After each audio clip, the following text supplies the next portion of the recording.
Poštovana gospodo, drugovi, dame i drugarice, srećan nam dan oslobođenja građanske Podgorice. Srećna nam sloboda koje danas nema, pa se opet za nju borimo uz puno problema. Okupio nas je praznik našega grada i naša ljubav prema njemu, ali još više što se svi sada nalazimo u velikome problemu.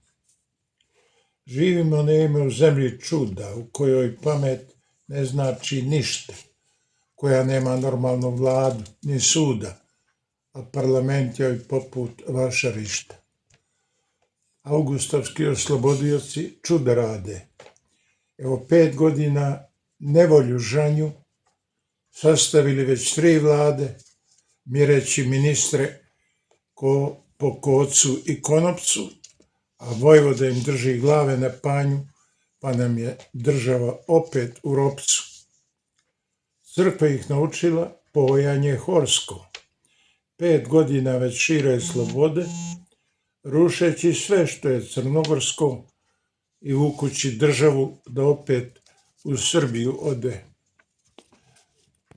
Vi, Crnogorci, ostavite svaku nadu, poručiše nam onda litijaši, kad u manastiru izabraše vladu crkveni i velikosrpski lakrdijaši.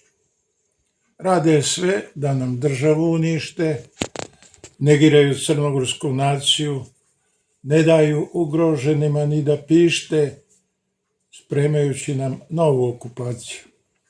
I tako napraviše nam brdo problema i dovedoše nas do one faze kao da nam spasa više nema, pa eto sad hoće i da nas gaze. Izabrali su vas 35 i prema programu Srpski svet sve će po spisku procesuirati, misleći da će sve nas do straha iznervirati. Zabranjeno je svima da prozbore o smiješnoj odluci njinoga žirija, koji državne nagrade daje za najgore, za koje samo veliko srpstvo navija. Od juče imamo i žrtve nove, smijenjenu direktorku jer zakon brani od onih koji nastavljaju da love slobodoumne ljude na crnogorskoj strani.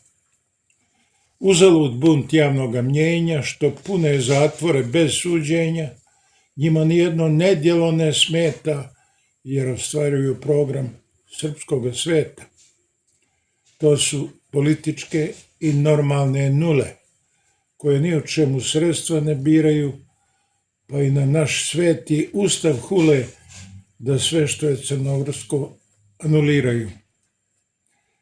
Na to ne pristajemo ni kao ljudi, ni svi zajedno, ni kao stega, zato raspirimo slobodarske čudi, pa makar došlo i do najgorega. Ne i ne. Ne damo da nas gaze, mi nećemo skrenuti sa naše staze. Eto, toliko, dragi moji i drage moje, sad sačekajmo, neka nas izbroje.